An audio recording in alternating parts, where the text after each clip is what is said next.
Welcome to Facts, Fiction and Faraway Lands, your Friday ticket to wonder, words and the wide world. Why do donuts have holes? Ever wondered why that tasty ring has a hole in the middle? Here's the sweet story behind it. Without the hole, the middle of the donuts stays raw while the outside overcooks. The hole helps it cook just right. In 1847, a young sailor named Hassan Gregory poked a hole in his fried cake so it would cook better and be easier to hold while steering his ship.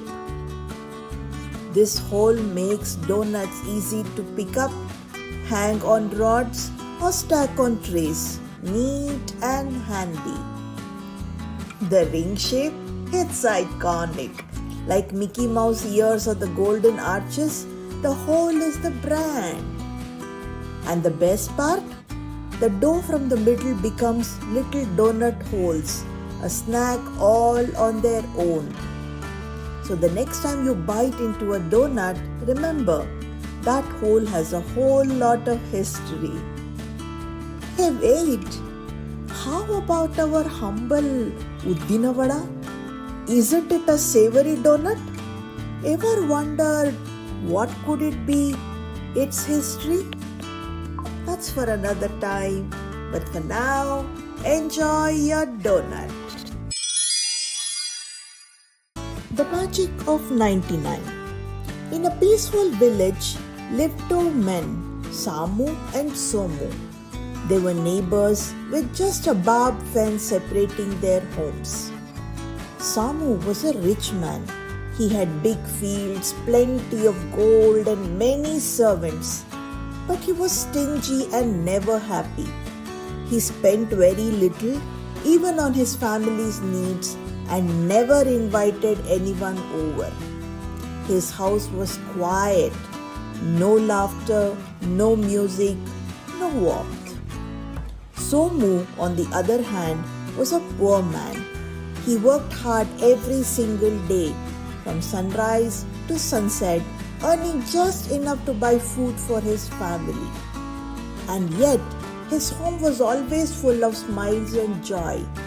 Friends dropped by often, laughter filled the air, and the little house glowed with contentment.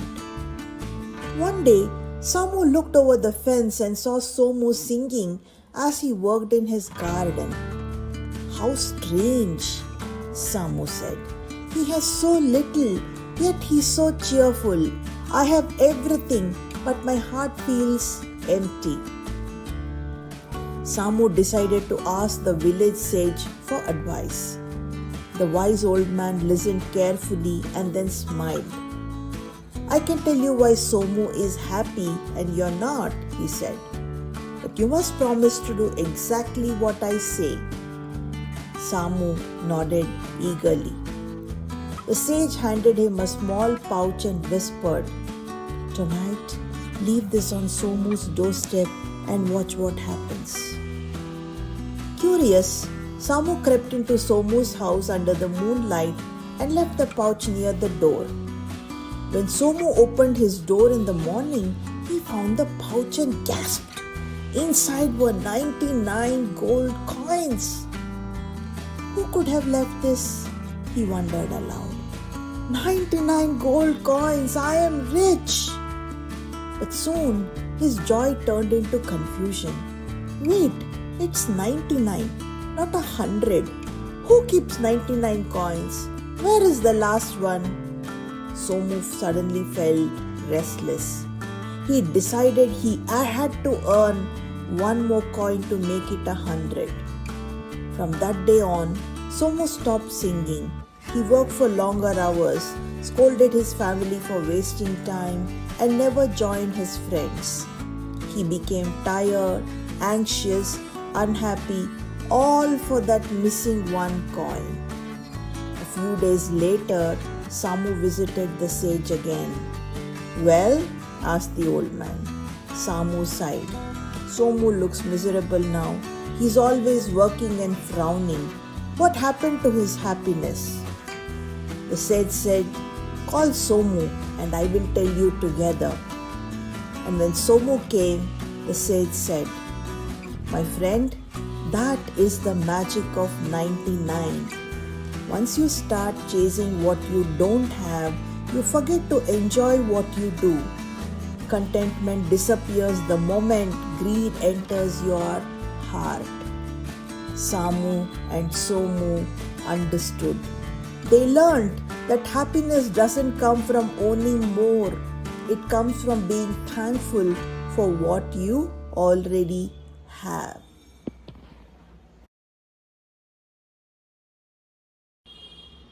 Calligraphy. Calligraphy comes from the Greek word meaning beautiful writing. It's not just about writing neatly, it's about turning words into art. Every stroke, every curve and space expresses rhythm and emotion. In ancient times, before printing and typing, calligraphy was how people made writing beautiful and meaningful. Let's look at calligraphy styles around the world. First is Islamic calligraphy. It uses Arabic script, often to write verses from the Quran. Artists avoid drawing human figures, so they use words to decorate mosques and manuscripts. Chinese and Japanese calligraphy, called Shufa in Chinese and Shodo in Japanese, meaning the way of writing.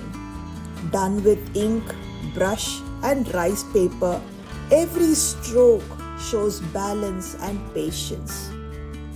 Western calligraphy grew from ancient Roman and medieval scripts, used in illuminated manuscripts, royal letters, and wedding invitations. Modern calligraphy combines fountain pens, brush pens, and digital art. Indian calligraphy, seen in old manuscripts in Sanskrit, Persian, and regional languages. Mughal calligraphers used gold and bright colors in miniature paintings. Today, Indian artists mix Devanagari, Urdu, and English scripts into creative modern art. Calligraphy teaches patience, discipline, and focus. Every stroke has a meaning. It's a dance between the hand, the mind, and the heart. Across cultures, calligraphy became a form of spiritual expression, a way to connect writing, beauty, and devotion. Fun fact: the world's largest piece of calligraphy art was made in Dubai. A whole skyscraper, the Museum of the Future, has Arabic calligraphy carved into its walls. In Japan, school children still practice New Year Calligraphy Day, Kakizome, to start the year with clear focus and good energy. Calligraphy is not just about how letters look, it's about how writing feels. It reminds us that even words can become art when written with mindfulness and grace.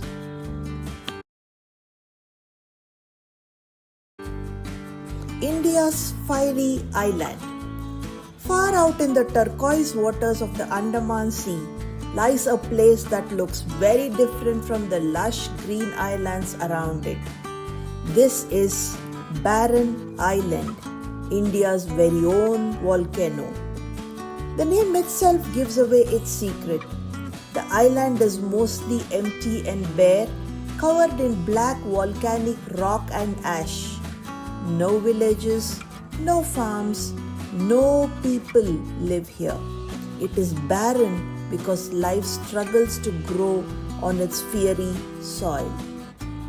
But what makes it so special? Barren Island is the only active volcano in India. In fact, the only one is in all of South Asia.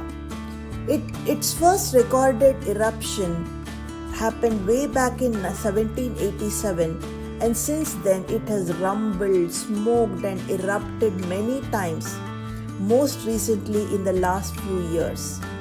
Imagine a piece of the earth still bubbling with energy beneath the surface. And yet, even in this harsh, rocky landscape, life finds a way. Hardy goats, brought long ago by sailors, some birds, fruit bats, and even tiny rodents have made this dramatic island their home. So, while most of the Andaman and Nicobar Islands shine with coconut palms, coral reefs, and dense forests, barren island stands apart. A reminder that the earth itself is alive, shifting, and shaping the world in fiery ways. So the next time someone asks if India has a volcano, you can smile and say, yes, it's out there in the Andaman Sea, and it's anything but boring, even if it's called barren. Word of the week: dilapidated. Dilapidated. It means something that is old, broken, or falling apart, like a house with cracked walls and creaky roof, or a playground swing that squeaks and sways sadly in the wind. If something looks worn out and neglected, we call it dilapidated. For example, the old library stood at the end of the street, its doors half broken and paint peeling. It was a dilapidated building. But do you know what's lovely? Even a dilapidated place has stories, memories hidden in every crack and corner. And sometimes, when someone cares enough, it can shine again. So the next time you see something old and worn, don't just call it broken. Look closer. It might just be dilapidated and full of history.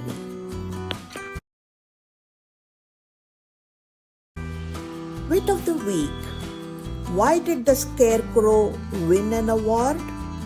Because he was outstanding in his field. That wraps up another magical stop in facts, fiction, and faraway lands.